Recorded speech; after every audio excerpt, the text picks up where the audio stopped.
This is a one-speaker meeting. Please welcome our speaker tonight, Jody. Jody!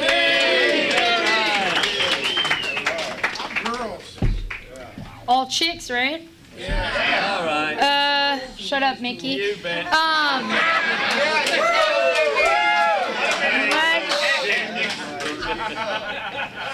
My name is Jody, and I'm an alcoholic. So what can I tell you guys about? Let's start with what it used to be like, what happened, and what it's like now, right? That's what you want to hear, right? Yeah. All right. Well, let's see. I am the baby of 5 children, and my parents were, married once, and then they got married to each other, and then they had me. So, like, I'm like a baby of 5 and the only child. So, does that make sense? Yeah. No. Talk to me afterwards. Fucking related to people I don't even know. And so right from the start, it's like I kind of think that I felt a little bit different for some reason. You know what I mean? And I don't know that it was because of my family. Me personally, I believe that I was born with alcoholism. That's just my personal opinion, okay? And again, everything you hear here tonight, it's my personal opinion and my story. So if you don't agree, you can challenge me after the meeting. Just to let you know, I'm a speech and debate major, so I'll win.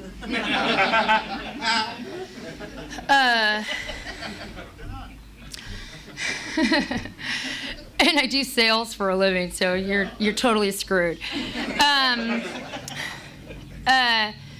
So right from the start, I just didn't feel a part of, and I was a baby of 5, and my nearest sibling was 4 years older than me. So it's like, my brother was a product of the 60s, And the way he used to babysit us is he'd actually close the doors off to this screen porch that he lived in, and smoke what they used to call a lid at that time. And before my mom got home, we would be passed out in front of the television set, watching cartoons. Well, no longer watching cartoons, but on the floor. And so, I don't know, I think that's a contact high, right? So my first buzz was like 5, But I started drinking and using when I was 11. And the first time that I smoked pot, like, I lied to my sister. Your older siblings, I don't know if you're where you are in the lineup, but like your older siblings, when everybody's partying, they're like looking out for you. Like my sister would say stuff like, well, don't smoke weed unless you're going to tell me about it, because they got to like check it. Like, what is she checking for? You know what I mean? Yeah, this is good. This is crystally enough.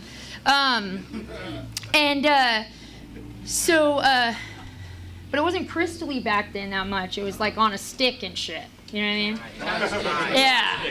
And right. Maybe she was just gonna help me pull the stick out, get rid of the string. I don't know. And so I proceeded. My first time. I was born in Oakland, California. Yes, Oakland does have white people.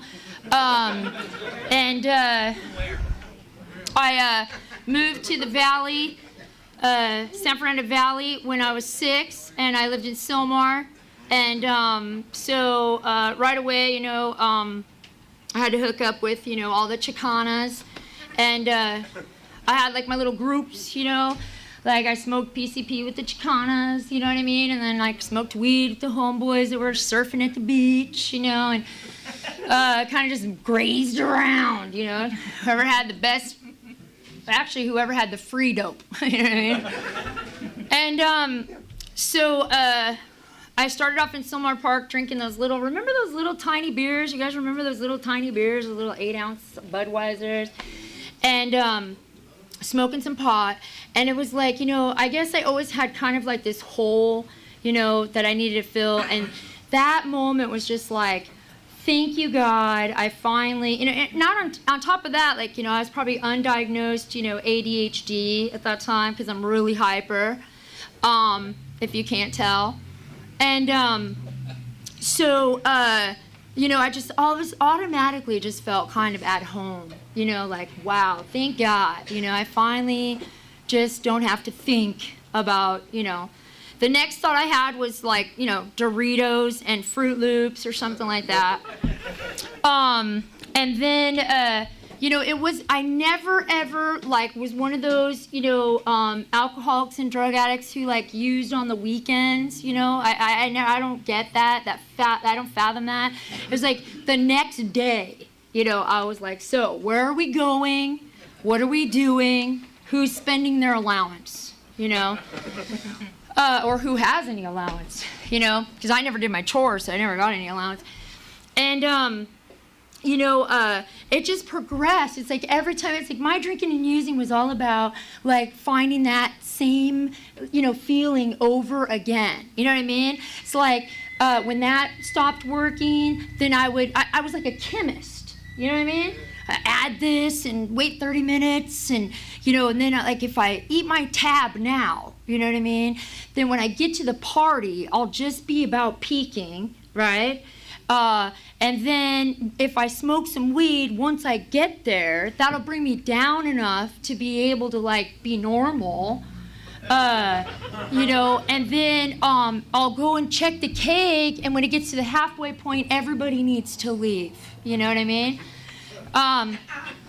So it's like that was, that's how I drank and used. That's the way it worked for me. And when I was about, I think I was about 16. I met the love of my life. He was a drug dealer. And I was in love with him. You know what I mean? I was like, yeah, this is great, This dude has it right here. I'm good, You can have anything you want. Give me the bag. I love you. So by that point, like, I was, back then we had freebasing, like the real deal, like when Richard Pryor burned himself up, kind of freebasing, You remember that? Cook it, half of it disappears, you want to kick people's ass and shit. This was bonk, man. And then, the easier, softer way came out, remember that? Crack cocaine. So by that point, like, by the time I was about 17, I quit high school, and I lived in a garage. I left home. My parents were constantly, my dad was in the program. He just passed away in October with 36 years. My mom was a perfect Al-Anon. She enabled my whole family to be complete handicaps. Trust me, there's an aftermath of that. You should see a holiday. You know what I mean?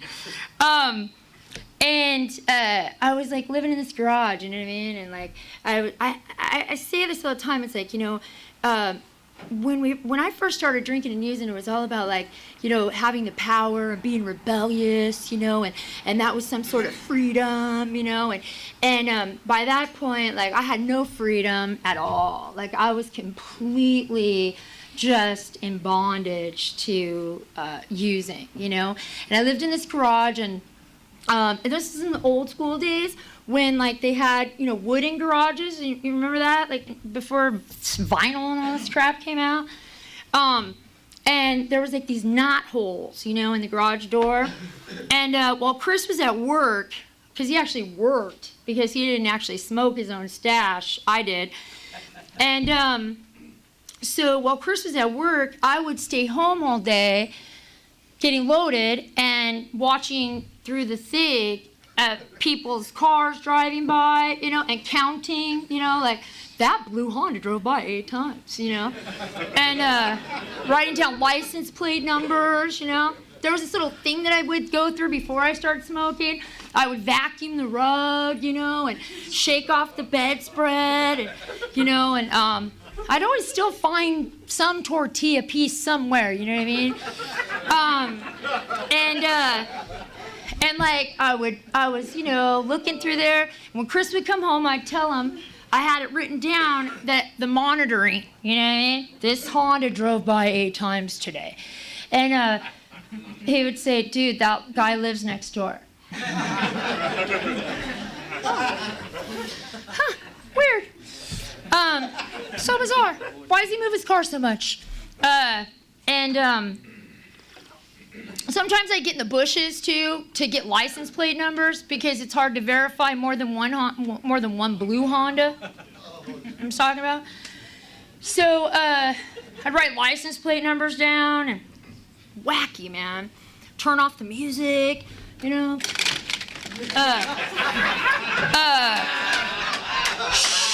Shh. You know. All right, I'm gonna calm down, dude. We're gonna do some hash hits, all right?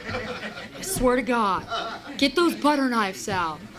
And then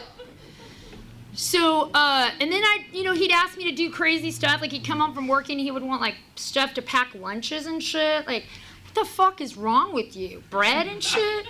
Talk about. And, he'd send me to Vaughn's, you know what I mean? Well, I would drive to Vaughn's like this, dude, like, you know? And I'd get to the doors and they'd open, you know what I mean? And I'd think everybody knew I was there, so I'd leave. And go home, you know what I mean? Be like, Chris, I went to Vaughn's and the door opened. He's like, dude, it's an automatic door, man. Ah, shit, well, here's the money, you go. It's so sick, right? It's like sick, and and I'm convincing myself the whole time I'm having fun, you know? I have freedom, I don't go to high school, fuck parents, you know?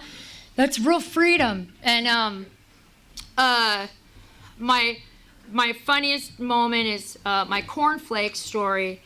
I set up a booby trap with cornflakes.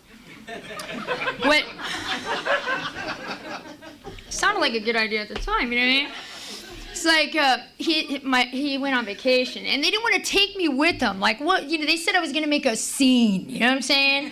Jody, you'll make a scene. You know, what kind of scene am I gonna make? You know what I mean? Just leave me in the room. I'll be fine. You know what I mean? I don't need to meet your family. You know what I'm saying? So I didn't get to go on the family vacation. So I got to stay home, and, you know, of course, because I was left behind and I was in my own, you know, pity party, I got more loaded. And so I proceeded at one point to push all the furniture into the middle of the room, in every room, because they were hiding behind the couches and stuff. And then they were choosing different hiding places. So I emptied all the closets and put that stuff in the middle of the stuff that I moved to the middle of the floor. Basically, I, you know, proceeded to destroy these people's house while they were gone. And by the way, they came back and I didn't move anything back. You know what I mean? It's like, what happened, dude? I don't know. I was thinking about painting. I just didn't get around to it. And then I thought that they were going outside, you know, like they were like not going in the closets and not going behind furniture now because they didn't have anything where to hide, so they were going outside. So I proceeded to take cornflakes and put them all over the front porch because I figured if I heard the cracking, then I would know that they were there, you know what I mean? So I heard cracking, then I would go there and there was nobody there, you know what I mean? And so I decided that I would sweep all the cornflakes out into the flower bed and I would pick only whole cornflakes to sit down so that if those were broken, then I definitely knew that they were there, you know what I mean? Freedom, right? Freedom, happiness, right? And in the midst, I'm drinking and smoking weed every day. I don't even pee before I smoke a bong load, you know what I mean? There's one thing I do miss, that water, you know? I'm sorry. Or some stupid fuck at the party, you know what I mean? Like, drink the bong water, makes you more loaded, you know? And some dumbass drinks it, you're like, yeah! You're gonna be so sick tonight. Booyah! And, so you could tell that I was a little bit of a bully, right? What happened to me was, I went out on my own, away from my little sheltered drug dealer life, and I overdosed in Palmdale, and I was in a cocaine coma for 5 days. And I was in Palmdale Hospital, which is no longer open, and they told my parents in the 3rd day that if we had a religion, that they should probably call whoever that person is and have them come and pray for me, because they were going to unplug the machines, and that I probably wouldn't live when they did. And I did live. I woke up on the 5th day. I did have to go through speech therapy. I did have to learn how to read and write again.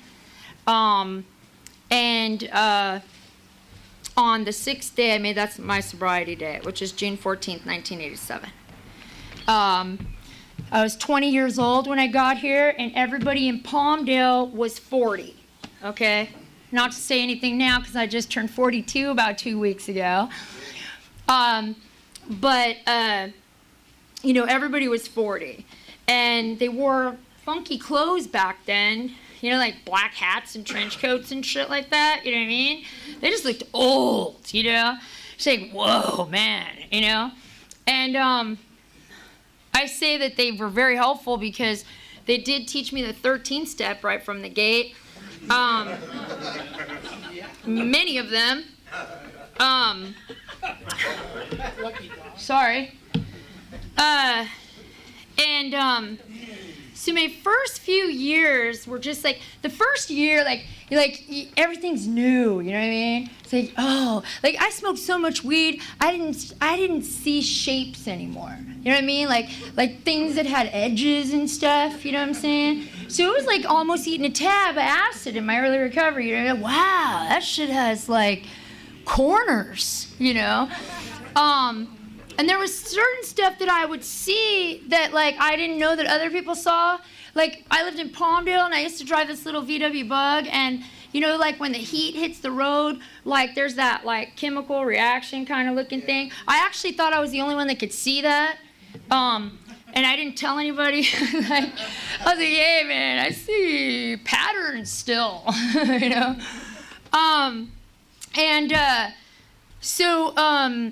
my first year, though, was this marathon, you know what I mean?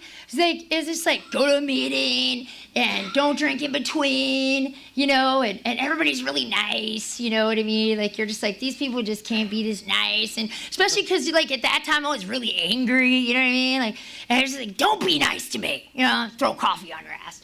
And, because that's all you got around here to throw. And, it was this marathon of just meeting after meeting after meeting. And, I'd go to the noon, and then I'd go to the 6, and then I'd go to the 8, and then I'd go to the 10. And by the end of the day, I would be I was kind of on speed, oh, hi, yeah, what are we going to do? Because I drank so many damn cups of coffee. And I just went to meeting after meeting. But the one thing I did perfectly was I didn't drink and I didn't use in between those meetings. 24 hours at a time. But I was hearing things, but I didn't really hear stuff, you know what I mean? It's it just sounded like a bunch of, psychobabble, mumbo jumbo crap, you know what I mean? It's people would say things this too shall pass, what's gonna pass, you know what I'm saying? And you obviously don't understand my problems, And it didn't seem like there was any kind of connection with what was going on in the room, with how I was going to not drink and not use and not drink and not smoke crack on a daily basis. You know what I mean? It just, what's the connection here? And for my first 7 years in recovery, I was an AA cheerleader. That's what I call myself. What I would do is I would go to the meeting, see who was there, scan the room, for my new higher power. Yeah, and I'd scan the room, see who's there. If the right people weren't at that meeting, I'd go to another meeting, and see who was there. And if the cool people were there, I'd coerce them into the parking lot. We'd go to the half measures meeting, and of course the whole time, I'm standing in the parking lot yeah, give them an A. You know, like, AA's great. We don't work a program, but it's great. You know, we don't drink, we don't use, you know, but still steal and, you know, all kinds of crazy stuff, you know. And then when I was 7 years sober, I went to a 10:30 meeting. And what happens to you when you don't take this program and use these principles and take the steps is exactly what Dr. Silkworth says in the book, right? He says that if we suffer from untreated alcoholism, that we will be irritable and discontent. And that's exactly what happened to me. I became completely uncomfortable in my own skin. You know, I just did not feel comfortable in my own skin. And, you know, it's like, you know, the big book is kind of like, if you are a Christian, it's like the Bible. It's like you either believe it or you don't. You know what I mean? If you're a Christian, I love Christians that run around going, what do you think's going to happen? What do you think's going to happen? Well, are you a Christian? Yeah. Well, then Jesus is coming, right? Like, I mean, there's no fucking mystery, dude. You know what I'm saying? That shit's in the end of the book. You haven't read the whole thing or what? You know? Shit. But it's Alcoholics Anonymous is the same way. It's like, you know, it lays it out for us. You know, if we don't do what these steps give us, we get irritable and discontent. If we do what these steps give us, these are the promises that we will receive.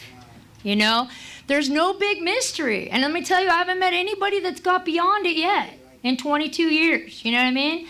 So,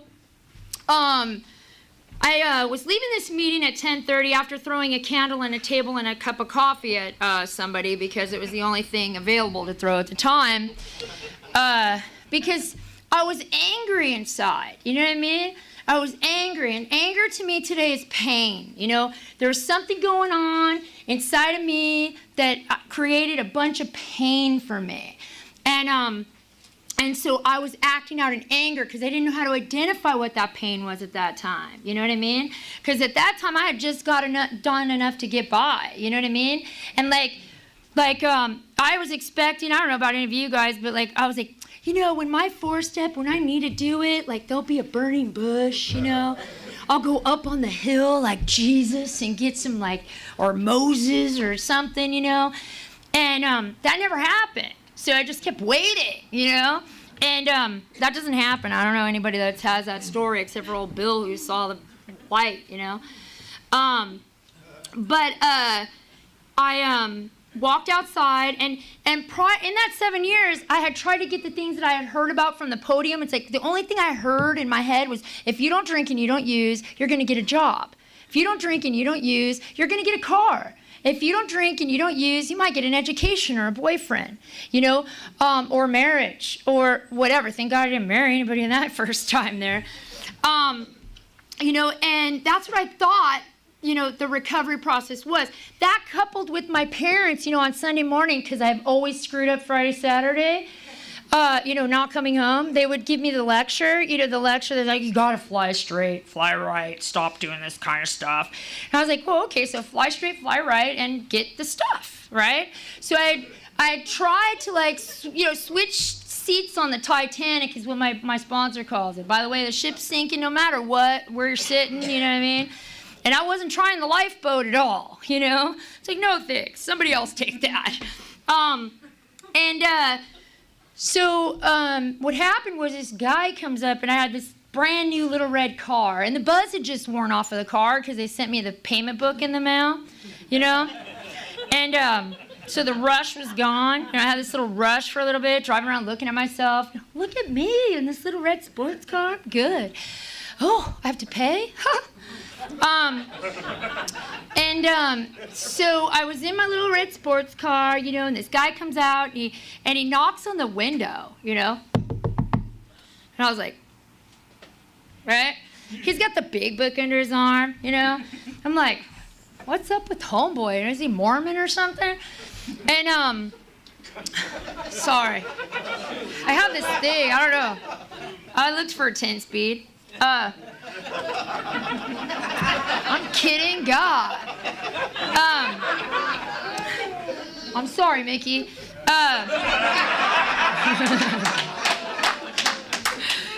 I've known him for a million years. He should realize that it's gonna be like this. And I don't know any freaking acronyms, so I'm totally screwed, you know, in his book.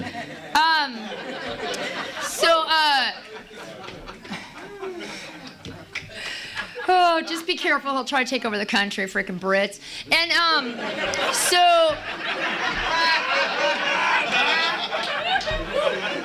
his favorite holiday is 4th of July. Sorry. Oh, you bring it on yourself. I love to he's amazing. I love him. So this guy knocks on the door and he says, "Sounds like you're in a lot of pain, sister. Like drug addicts are so stupid, you know what I mean? Like alcoholics and drug addicts are so retarded. It's, instantly you kick into denial. Pain about what? You know what I mean? I'm not in pain. Get away from my window." And I thought the dude was gonna want to pray with me or something, the way he was standing there with a big book, you know what I mean? And whoa. And you know what, like, we're prejudiced in Alcoholics Anonymous. Anybody notice that? It's like we're prejudiced about time, right? If you have time. I don't know. I'm just being honest, telling my own story here. We are prejudiced, you know what I mean? Somebody walks in, well, how much time you got? It's like, I got 7 years. All right, well, I might listen to you. How much time you got? 30 days? I'll shut the fuck up. You know what I mean? Right?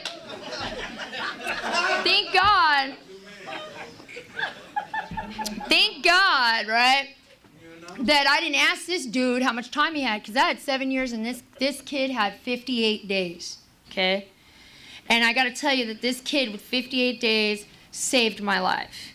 He was my messenger. And thank God God helped me not to ask him that, because I would have totally disregarded anything he said. And he invited me to this meeting that was held in this garage, and it was in Lake LA. I got sober in Palmdale, by the way, so I always say don't hold that against me. But he invited me to this meeting in Lake LA where I met this wonderful woman by the name of Grace Snyder. And Grace Snyder is Clarence Snyder's second wife, okay? And Grace goes around the country and takes people through the steps. That's what she does. And she took me through the steps in this yucky old garage with this retired AA table. And you know, we don't retire those tables very often, so you know that thing looked like shit. You know what I mean? And this old retired table, you know, and she said, "Are you done? Are you done feeling the way that you feel? Are you done being miserable? Are you done acting the way that you act?" And it was like, not really, but I'm going to try, you know what I mean? Because I'm in such pain that I can't continue to live like this, right? So the first night, she took me through the first 3 steps, and then she told me that I should come back on Saturday, and that I needed to be there at 8 o'clock in the morning. Well, at that time, I was like 27 years old, you know what I mean? And I was like, 8 o'clock in the morning, is she tripping? You know what I mean? My home group's Hollywood Late Night. No hell no. And you really don't want to know what my nickname is at Hollywood Late Night, but it does have something to do with stray dogs and peanut butter. Just a little hint. So it's a joke, okay? It's a joke, but it was in my 4-step. Anyways, so she told me to come back, right? And she told me to, when I came back that Saturday, she gave me this white blank piece of paper, okay? And on one side, and on the other side, it had a list of all the character defects, right? And the big book says that we like to be modest about our behavior, that we like to be judged by our intentions and not our actions. So if we have good intentions, we must be basically nice people, right? Just to let you know, basically nice people usually don't go to prison. You know what I mean? And so she gave me, you know, this list of character defects, and she told me to circle the ones that I was guilty of. And, you know, of course I wanted to be modest. You know, well, I have that one, you know, but I don't have that one. I have that one, you know, but not that one, nah. Well, she went back through all the ones I didn't circle and said, "Hey, you've never done this?" Yeah. And that, yeah. You know, and pretty soon all of them were circled, and some of them were circled twice. for the ones that were really bad, right? And then she said to me, I want you to turn that piece of paper over. And then I want you to take this other piece of paper and I want you to make a list of your resentments, the people that are on your resentment list. And I started to write down the names, right? Again, I want to be modest, right? Because I want to think differently of myself. Because that's what alcoholics do. We think differently of ourselves, you know? And so I want to think, you rationalize, oh, I'm not really that angry. Well, I made like 3 or 4 names, and she was like, are you kidding me? You've never been embarrassed by a teacher? Oh, yeah, Mrs. Corn, that 3rd grade teacher. Fucking bitch. You know? Boy, pretty soon I had like 60-something names on there. I was getting all happy. Like, people are going to come and make amends to me, you know? And then she said, what I want you to do, Jody, is I want you to turn that character defect list back over, and I want you to tell me which one of those character defects you did to those people that are on that list. Right? Because the big book also says, when it talks about being the director of the play, that we step on the toes of others and they retaliate. The reason I get mad is because I've done something to somebody, okay, and they are now acting out, and then what do?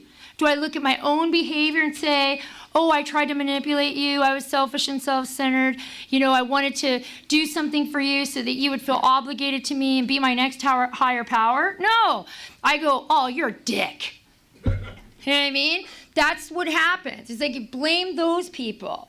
And so all of a sudden that perception shifted, right? All of a sudden I realized that I was powerless over alcohol and I was powerless over drugs, but I was not powerless over my behavior, that I could make choices, okay? I could build a standard of living to live by. That's what this program is about. This program is a design for living that guess what? I don't have to sell out on my self-respect today. I don't have to sell out on my morals today. I have set things that I do and don't do, and I don't let anybody waver that.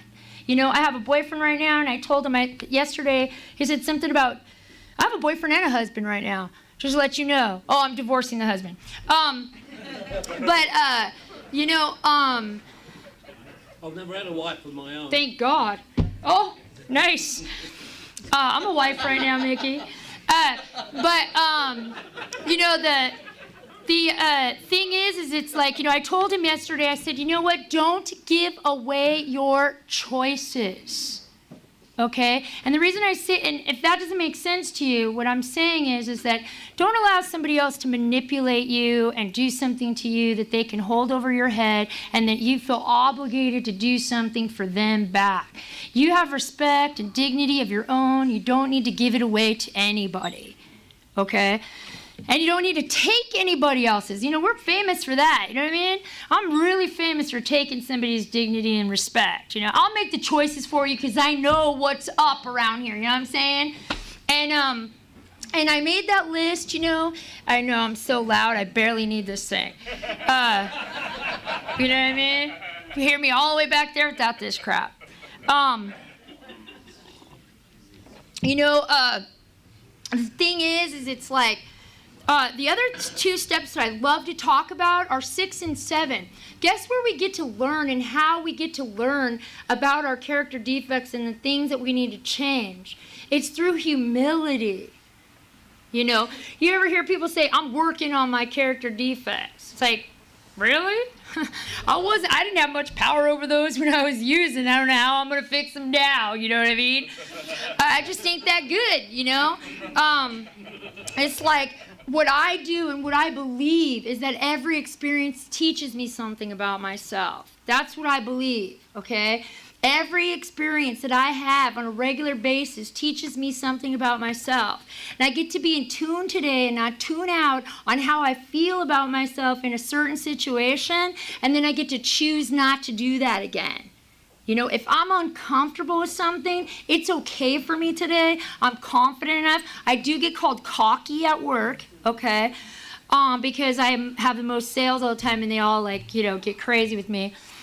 But it's like I have enough confidence today to know that it's okay for me to say no to somebody. See, I used to be such a slime dog pig that, like, there was no choices. I didn't get to say no. You know what I mean? I didn't get to say no, I won't. It was like, I have to because you have dope in your pocket.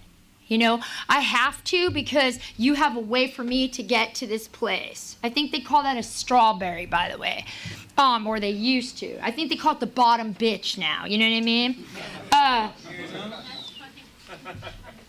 I'm sorry. That's funny. Get called out last. If you get that spot. And it's like for me today, I don't have to say yes. I don't have to give in to people. I get to live by my standards. And, there's a song that at first I thought it was really retarded. It's a song by Joan Osborne, and you guys will know, it talks about, if God was one of us, right? And it's like, I always check what I'm doing. Like, would I do this if my higher power was standing right here watching me? That's a perfect check mark, right? It's like, nope. You know what I mean? Well, he is, by the way. Mine is. And then I started making amends. And I'll tell you this, there was one amends on my amends list, and it was on there for 14 years. Everyone else I'd made amends to. And just recently I'm going through a divorce. My husband had an affair. He took a restraining order out against me for me to move out of the house. My dad died 2 months later. My sister decided that I murdered my dad. So she called the police on me, and I was under investigation for murder for 5.5 months. That was dismissed on the 27th of March. But it went on from the 29th of October. It's like all this stuff was happening, right? All these things are happening in my life. What I'm telling you, if you're new here, life doesn't quit. You know what I mean? Life keeps happening. I can't stop my methamphetamine strung out sister from calling the cops because she wanted me to divide a banking account with her on the 3rd day that my dad died. Okay? So, stuff like I can't change that kind of stuff, right? But I was feeling, how we get, I was feeling like, kind of like the victim, you know what I mean? That victim role, like, oh man, like all this stuff is happening to me, and like, here came this chick, okay, who had been on my amends list for 14 years. And, what I did to her was I tortured her for 4 days. I locked her in a closet. And at that time, I was part of Somfe, and I let all my homeboys pull a train on her. And I tortured her for 4 days. Sorry. That's gross, right? She was on that list, and she was like my biggest amends to make, right? It's really hard to do something like that and think highly of yourself. You know what I mean? And be the victim, right? And this bitch found me on Facebook. You know what I'm saying? Say, what? Turn off the internet, man. And she was all nice too. Like, hey Jody, what's up? And I was like, were you loaded or what? I went to make amends to her, and she's in the program. She has 6 years, and it made me look right in the face, and I had no idea. It's like some of the other ones, like, how can I make it right with you, right? Well, how can you make it right? Give me the $2,000 you ripped off from me. You know what I mean? Or whatever. There was simple stuff. This one's like, dude, I could traumatize her, like retelling the story. You know what I mean? How do I make it right with somebody that I traumatized like that? And I said, listen, Michelle, I don't even want to bring this up, man, but like this is the way it is, and I need to make this amends. And she said, you know what, Jody? When I said to her, you need to tell me how I can make this right with you, she told me, do what you're doing. Right? All of a sudden, the journey seemed like you're on the right path, right? It's a reiteration. I'm on the right path. And I'm out of time, but I want to tell you that if you're new here, okay, and you don't drink and you don't use on a regular basis, some wonderful things will happen on a regular basis. I'm happy. I'm so happy I make my boyfriend sick, okay? He's like, Jesus Christ, you know, enough already, you know? And the thing is it's like, you know, I know, miserable fuck. So, he's not in the program. He doesn't know anything about it. He thinks this is all psychobabble. He's just like, whatever, Jody. Keep coming back. I don't think he meant that, Bush. What do you think? Keep coming. On your back. Keep coming back.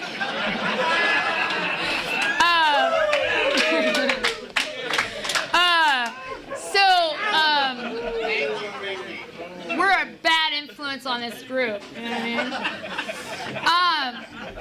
We're really sorry if we spread the disease tonight. But you know, if you don't drink and you don't use and you do what's laid out for you in this book, you will find freedom where you will be too so happy that you make people sick. Okay? All right? That like you don't lose, you don't get discouraged. You just look at it as like an obstacle. I'm gonna tell you this really short thing. And my friend Chris, the drug dealer, became a pastor. Okay? I don't know why. Don't ask me. Right? Not a priest, a pastor. He should have been a priest. But he became a pastor, and when he was going to Jerusalem, I went to see him, and he was going there to study. And I said, Chris, I don't understand. I was having a struggle with God, right? And I said, Chris, I don't understand. And he said, what? I said, I don't understand how you could give your whole life to God in that fashion. You know, I just don't get it. And he said, Jody, you don't understand. You don't get it, right? I said, no. He said, it's not that difficult. I go, what do you mean? He said, listen, giving your life to God is just allowing God to shape you into what you should have been in the first place. Okay? It's just each and every experience making you closer to what you already were and bringing you back to that person. Okay? And I got to tell you that I look at little children. My boyfriend has 3 little boys, and they're really angry because he's getting divorced. And I look at them like little spirits. And I tell them all the time, don't say that to them. Don't yell at them. Don't take their spirits away. Don't burglarize them. They don't need to do a journey to get back there. Just let them be there. Thanks for letting me share.